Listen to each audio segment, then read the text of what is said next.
विज्ञान से भी कठिन काम बुद्ध ने किया, क्योंकि विज्ञान तो कहता है वस्तुओं के प्रति निरपेक्ष भाव रखना।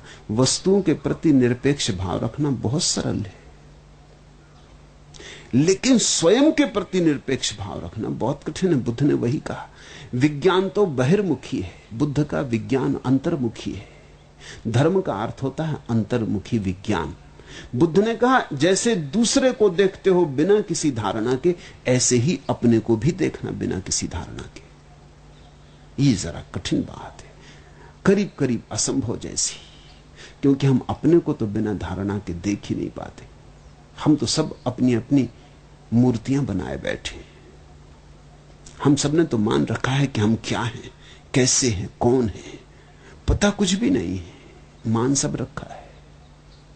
इसलिए रोज दुख उठाते हैं, क्योंकि कोई हमें गाली दे देता है तो हमें कष्ट हो जाता है, क्योंकि हमने तो मान रखा था कि लोग हमारी पूजा करें और लोग गाली दे रहे हैं। कोई पत्थर फेंक देता है तो हम क्रोधित हो जाते, क्योंकि हमने तो मान रखा था कि लोग फूल मालाएं चढ़ाएंगे, लोग पत्थर फेंक रहे हैं। हमारी धारणाएं हैं अपनी। हमने मन में अपनी एक स्वर्ण प्रतिमा बना रखी, कल्पनाओं की, सपनों की, इंद्रधनुषी। बुद्ध कहते हैं ये प्रतिमाएं भी छोड़ो, नहीं तो तुम आत्म साक्षात्कार न कर सकोगे। तुम कौन हो ये धारणा छोड़ो। हिंदू कि मुसलमान कि ईसाई कि जैन, तुम कौन हो, ब्राह्मण कि शूद्र कि क्षत्रिय, तुम कौन हो, साधु कि असाधु, ये सब धारणाएं छोड़ो। तुम निर्धारणा होकर भीतर उतरो। अभी तुम्हें कुछ भी पता नहीं कि तुम कौन हो, और ये सब धारणाएं बहुत छोटी हैं। असाधु की धारणा तो व्यर्थ है ही, साधु की धारणा भी व्यर्थ है, क्योंकि जिसे तुम भीतर विराजमान पाओगे वो स्वयं परमात्मा है। ये तुम कहां की छोटी छोटी धारणाएं लेके चले हो। इन छोटी छोटी धारणाओं के कारण वो विराट नहीं दिख पाता। आंखें इतनी छोटी, विराट समाये कहां। तुमने सीमा इतनी छोटी बना ली है, बड़ा उतरे कैसे। तो तुम अपने भीतर भी टटोलते हो तो बस धारणाओं में ही उलझे रहते हो। बुद्ध ने कहा भीतर भी ऐसे जाओ जैसे तुम्हें कुछ भी पता नहीं। शांत मौन, अपने अज्ञान को धारण किए भीतर जाओ, तब वही दिखाई पड़ेगा जो है, और जो दिखाई पड़ेगा वही आंखें खोल देगा। ध्यानी आंख बंद करके ध्यान करने बैठता है, लेकिन जब ध्यान हो जाता तो आंख ऐसी खुलती है कि फिर कभी बंद ही नहीं होती, फिर सदा के लिए खुली रह जाती। जिनको तुमने अपना विचार मान रखा है, कभी ख्याल किया वो क्या है? मैं हिंदू, मुसलमान कि ब्राह्मण कि शूद्र कि अच्छा कि बुरा कि ऐसा कि वैसा, ये तुमने जो मान रखे हैं विचार, ये तुम्हारे हैं, ये सब उधार है। मन तो एक चौराहा है जिस पे विचार के यात्री गुजरते रहते। तुम्हारा इसमें कुछ भी नहीं। मैं एक घर में मेहमान था, दो बच्चे सीढ़ियों पर बैठ के बड़ा झगड़ा कर रहे थे, तो मैंने पूछा मामला क्या है। जब मारा पीठ पर नौबत आ गई तो मैं उठा और बाहर गया। मैंने कहा रुको, बात क्या है?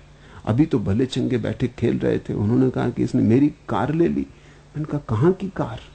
तो उन्होंने कहा आप समझे नहीं, आपको खेल का पता ही नहीं। तो मैंने कहा खेल मुझे समझाओ। तो उन्होंने कहा बात यह है कि रास्ते से जो कारें गुजरती हैं, जो पहले देख ले वो उसकी। अभी एक काली कार गुजरी, वो मैंने पहले देखी और ये कहता है कि मेरी। इससे झगड़ा हो गया। अब सड़क से कारें गुजर रही हैं और दो बच्चे लड़ रहे हैं कि किसकी, और बंटवारा कर रहे हैं। कारों वालों को पता ही नहीं कि यहां मुकदमे की नौबत आ गई, मारपीट की हालत हुई जा रही। विचार भी ऐसे ही हैं, तुम्हारे मन के रास्ते से गुजरते हैं, इसलिए तुम्हारे हैं ऐसा मत मान लेना। तुम्हारा कौन सा विचार है? जैन घर में पैदा हो गए, मां बाप ने कहा तुम जैन हो, एक कार गुजरी, तुमने पकड़ी कि मेरी। मुसलमान घर में रख दिए गए होते तो मुसलमान हो जाते, हिंदू घर में रख दिए गए होते तो हिंदू हो जाते। संयोग की बात थी कि तुम रास्ते के किनारे खड़े थे और कार गुजरी। ये संयोग था कि तुम जैन घर में पैदा हुए कि हिंदू घर में पैदा हुए। ये संयोग मात्र है। इससे तुम न हिंदू होते हो न जैन होते हो, मगर हो गए, तुमने पकड़ ली बात। किसी ने समझा दिया ब्राह्मण हो, तिलक टीका लगा दिया, जनेऊ पहना दिया। कैसे कैसे बुद्धू बनाने के रास्ते, और सरलता से तुम बुद्धू बन गए। और तुमने मान लिया कि बस मैं ब्राह्मण हूं, और तुम शूद्र को हिकारत की नजर से देखने लगे, और अपने पीछे तुमने अकड़ पाल ली। और फिर ऐसा ही तुमने गीता पढ़ी और कुरान पढ़ा और बाइबल पढ़ी, और विचारों की श्रृंखला तुम्हारे भीतर चलने लगी, तैरने लगी। रास्ते पर ट्रैफिक बढ़ता चला गया और तुम सारे ट्रैफिक के मालिक हो गए। तुम्हारा इसमें क्या है? तुम्हारा इसमें कोई भी विचार नहीं। और फिर तुमने यह भी देखा विचार कितने जल्दी बदल जाते हैं। विचार बड़े अवसरवादी हैं, विचार बड़े राजनीतिज्ञ हैं। पार्टी बदलने में देर नहीं लगती, जब जैसा मौका हो।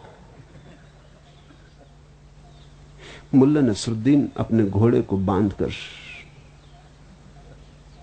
एक दुकान पर सामान खरीदने गया। जब वो लौट के आया तो किसी ने घोड़े पर लाल पेंट कर दिया, घोड़े पर। तो बड़ा नाराज हुआ कि ये कौन आदमी है, इसने किसने शरारत की। तो किसी ने कहा ये सामने जो शराब घर है, इसमें से एक आदमी आया और उसने इसको पोत दिया, कोई पिए होगा। तो मुल्ला बड़े क्रोध में भीतर गया। उसने कहा कि किस नालायक ने मेरे घोड़े पर लाल रंग पोता है, हड्डी हड्डी निकाल के रख दूंगा। कौन है? खड़ा हो जाए। जब आदमी खड़ा हुआ तो बड़ा घबराया, कोई 6.5 फीट लंबा है। एक सरदार जी खड़े हो गए। मुल्ला थोड़ा सहमा।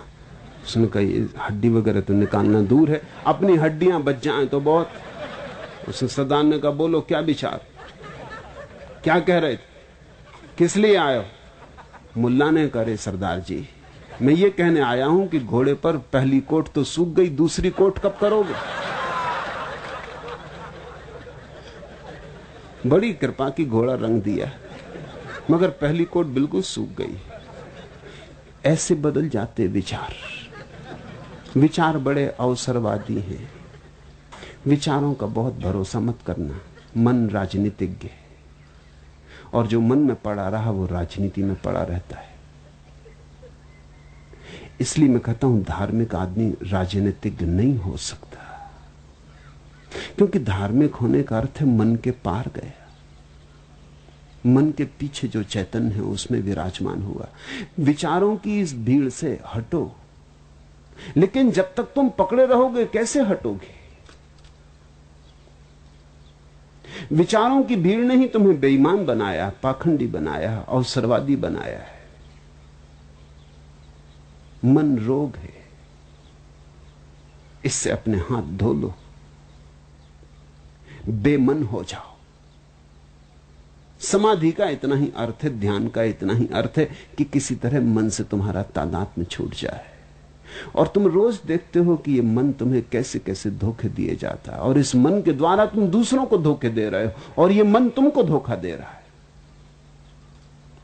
तुम अपने मन को जांचो, तुम बड़ी राजनीति मन में पाओगे। तुम चकित होगे देखकर कि तुम्हारा मन कितना अवसरवादी है। जब जो तुम्हारे अनुकूल पड़ जाता उसी को तुम स्वीकार कर लेते। जब जिस चीज से जिस तरह शोषण हो सके तुम वैसा ही शोषण कर लेते। जब जैसा स्वांग रचना पड़े वैसा ही स्वांग रच लेते। अगर ऐसा ही चलता रहा ये स्वांग रचने का खेल, तो आत्मबोध कभी भी ना हो सकेगा। कितने तो स्वांग तुम रच चुके। कभी जंगली जानवर थे, कभी वृक्ष थे, कभी पशु पक्षी थे, कभी कुछ कभी कुछ, कभी स्त्री कभी पुरुष। कितने स्वांग तुम रच चुके अनंत अनंत यात्रा पथ पर। कितने विचारों के चक्कर में तुमने कितने स्वांग रचे, कितनी योनियों में तुम उतरे, और अभी भी चक्कर जारी। बुद्ध कहते हैं जो मन से मुक्त हो गया वो आवागमन से मुक्त हो गया, क्योंकि मन ही तुम्हारे आवागमन को चलाता है। मन चलता है और तुम्हें चलाता है। मन का चलना रुक जाए तो तुम्हारा चलना भी रुक जाए। इस यात्रा का जो पहला कदम है वो है मन के साथ तादात्म्य तोड़ लेना। मैं मन नहीं हूं तो फिर मन के विचारों से क्या संबंध? तो ना तो ईश्वर के संबंध में कोई विचार लेके चलना, ना आत्मा के संबंध में कोई विचार लेके चलना, ना शुभ अशुभ के संबंध में कोई विचार लेके चलना। विचार को पकड़ के चलने वाला निर्विचार तक कभी नहीं पहुंच सकेगा। विचार को छोड़ना है और निर्विचार में स्थिर होना है। ये महाक्रांति बुद्ध संसार में लाए।